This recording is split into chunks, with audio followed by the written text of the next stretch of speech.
Dragilor, azi am pentru voi o prăjitură delicioasă care se pregătește într-un mod foarte ușor și rapid. Este fragedă, este pufoasă și are un gust incredibil. Rămâneți până la final pentru a vedea rețeta pas cu pas. Avem nevoie de 8 ouă, mărimea L, pe care le vom separa albușurile de gălbenușuri. Peste gălbenușuri vom adăuga un praf de sare și le batem foarte puțin, doar atât cât să le omogenizăm. Apoi le lăsăm deoparte până în momentul în care le vom folosi. Peste albușuri adăugăm 3 linguri pline de zahăr sau 50 de grame, după care vom începe să le mixăm la început la viteză mică, apoi ridicăm viteza mixerului și le vom mixa până când vor deveni o spumă foarte fermă, exact așa cum puteți vedea în imagine. Scuturăm puțin cârligele mixerului de spuma de albușuri, după care le vom pune din nou la mixer pentru că le vom folosi pentru gălbenușuri. Peste acestea adăugăm 6 linguri pline de zahăr sau 110 grame și vom începe să le mixăm, prima dată la viteză mică, după aceea ridicăm viteza mixerului. Le vom mixa timp de 3-4 minute sau până când își vor dubla volumul și vor deveni mai deschise la culoare. Aceasta este consistența pe care o au gălbenușurile după ce le-am mixat 3 minute. Acum este momentul să adăugăm cele 8 linguri de lapte, iar în timp ce mixăm, adăugăm treptat și 8 linguri de ulei. După ce am adăugat tot uleiul, mai mixăm cam 10 secunde pentru a ne asigura că s-a încorporat foarte bine. Tot acum punem și o linguriță de esență de vanilie și coaja rasă de la o lămâie. Mai mixăm puțin, după care oprim mixerul și vom cerne o cană nu foarte plină de făină sau 180 de grame, împreună cu o linguriță de praf de copt sau 5 grame. Dacă vă plac rețetele mele, nu uitați să apăsați butonul de urmărire pentru a fi la curent cu toate noile rețete. Și de asemenea puteți să-mi spuneți din ce localitate a țării sau din afara ei urmăriți acest videoclip.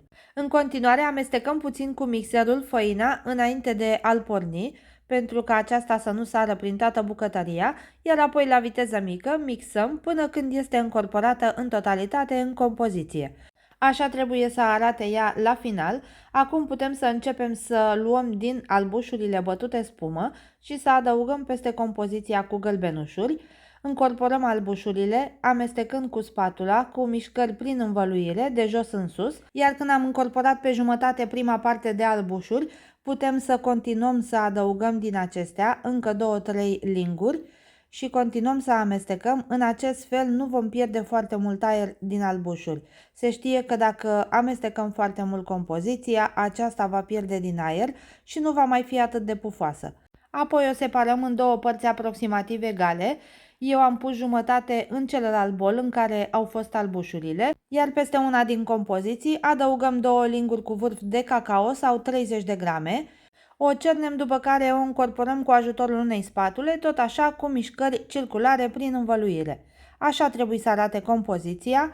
Acum pregătim și tava, o tapetăm cu hârtie de copt, după care la baza ei adăugăm compoziția cu cacao și o întindem pe toată suprafața în mod uniform.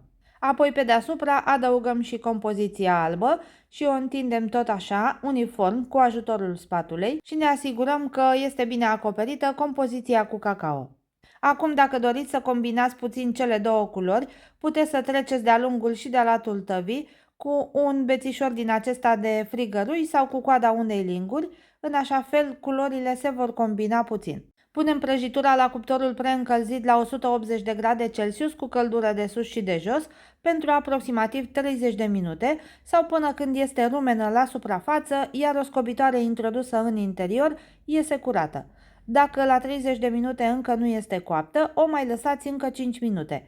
După 30 de minute eu am scos prăjitura de la cuptor, am lăsat-o să se răcească în tavă timp de 5 minute, după care am scos-o pe acest grătar și am desprins de pe margini și hârtia de copt. Am lăsat-o să se răcească complet. Iar acum pentru decor vă voi arăta două opțiuni. Prima din ele este aceasta cu 100 de grame de ciocolată și 6 linguri de lapte. Introducem bolul la cuptorul cu microunde sau îl puteți pune și pe baie de aburi. Eu l-am pus la cuptorul cu microunde pentru 30 de secunde, după care am amestecat până când ciocolata a fost topită complet. Apoi am tăiat prăjitura în bucăți pătrate. Puteți să o tăiați în forma dorită. Prima dată am tăiat marginea pentru a îndrepta prăjitura. Uitați-vă și voi cât de frumos arată la interior. După ce am tăiat-o în pătrate, am așezat-o pe un platou și am început să adaug pe deasupra din glazura de ciocolată. Am pus aproximativ o linguriță pe deasupra fiecărei prăjituri, după care am decorat cu puțină nucă măcinată. A doua opțiune este aceea de a tăia prăjitura în forma dorită și de a o pudra cu zahăr pudră. Rămâne la alegerea voastră cum doriți să o decorați. Însă, vă spun, ambele opțiuni sunt delicioase. Prăjitura este foarte fragedă și pufoasă și are o aromă extraordinar de plăcută. Încercați și voi rețeta pentru că ați văzut, este foarte ușoară, rapidă și cu ingrediente la îndemâna oricui. Dragilor, dacă v-a plăcut rețeta, vă aștept să-mi spuneți și în comentarii. Nu uitați să o distribuiți și cu prietenii voștri pentru a ajunge la cât mai multe persoane. Eu vă mulțumesc pentru vizionare și ne vedem la videoclipul următor. Numai bine tuturor!